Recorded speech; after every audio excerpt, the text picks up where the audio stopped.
अस्सलाम वालेकुम, मैं डॉक्टर यहिया।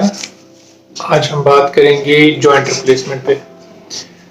देखिए, आजकल क्योंकि quality of life and span of life क्योंकि बहुत ज़्यादा बढ़ गया है। पहले लोग 60-70 एवरेज लाइफ स्पेन हुआ करती थी, बट आजकल देयर आर सम पीपल जो कि because of the facilities, awareness, advancement in health care, revolutionary जो वेज ऑफ ट्रीटमेंट आई है, तो क्वालिटी ऑफ लाइफ बहुत बढ़ गया है। तो इसकी वजह से everybody wants to remain fit throughout his life, because दुनिया में there is much to enjoy. पहले होता था कि वंस यू रिटायर हमें लगता था कि लाइफ खत्म हो गई है, बट आजकल की दुनिया में रिटायरमेंट के बाद एक नई लाइफ स्टार्ट हो जाती है। तो इसमें joint replacement from orthopaedic point of view इसका क्या रोल है? देखिए, joint replacement although it is not an emergency surgery, सबके लिए जरूरी नहीं है, but there are some patients जिनके जो जोड़ होते हैं उनमें इतना नुकसान होता है कि फिर वो दवाई लेने से या एहतियात करने से ठीक नहीं होता। तो ऐसे पेशेंटों के लिए बहुत जरूरी है कि वो जॉइंट रिप्लेस कराएं। एटलीस्ट उससे क्या होगा, उनकी at least near normal quality of life रह जाती है। जैसे नॉर्मली एक एवरेज हेल्दी पर्सन को किसको हम कहेंगे? मेरे ख्याल से एक नॉर्मल हेल्दी पर्सन वो इंसान है एट एनी एज जो पहले तो अपने सारे काम खुद कर सकता है, मीन्स ही इज इंडिपेंडेंट, वो किसी पे डिपेंडेंट बोझ नहीं है। उसके जो पर्सनल एंड जो उसके हाइजीन रिलेटेड इश्यूज हैं, जैसे खाना पीना हो गया, बाथरूम हो गया, वो खुद कर सकता है। तीसरा दिन हुई बाहर की लाइफ, थोड़ा वो बाहर भी चल सकता है। वो he should go, he should be able to move in the park, he should be able to walk properly and he should be able to sit in assembly. तो ये कुछ पैरामीटर्स है जो नॉर्मल लाइफ को define करते हैं।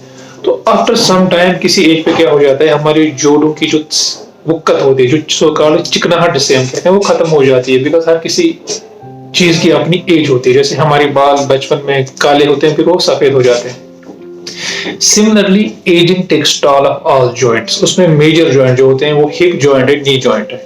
सो कुछ patient ऐसे होता है जिनका लाइफ लॉन्ग जो लाइफ स्टाइल है वो उतना अच्छा नहीं होता। विद द रिजल्ट क्या होता है, उनके जॉइंट डिस्ट्रक्शन जल्दी हो जाते हैं। सो ऐसे पेशेंटों के लिए joint replacement is a revolutionary surgery और उनको बहुत फायदा मिलता है उससे।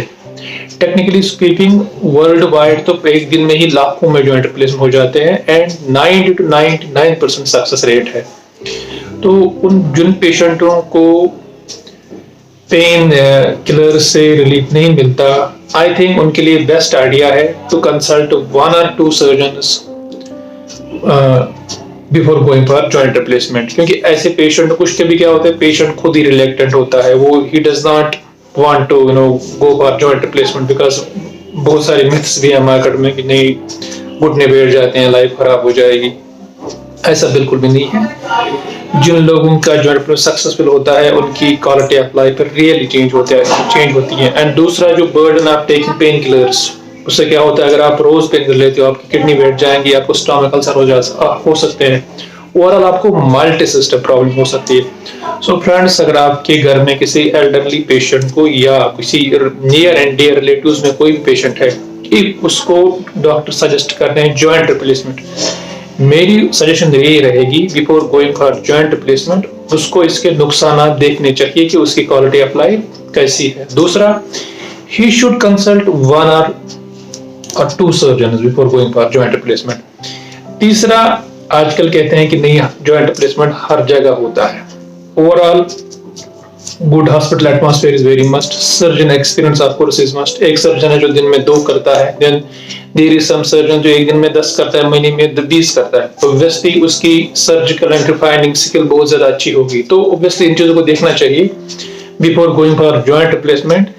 ऐसी चीजों के बारे में खुद सेल्फ रिसर्च करनी चाहिए। इन नटशेल मैं ये कहना चाहूंगा, joint replacement is a revolutionary surgery which makes you at least near normal, जो आपकी क्वालिटी ऑफ लाइफ है वो बहुत इंप्रूव हो जाती है। So please do take care of your joints And if your joint destruction has reached stage of irreversibility, still nothing to worry, because joint replacement is a good solution for such things. Thank you very much.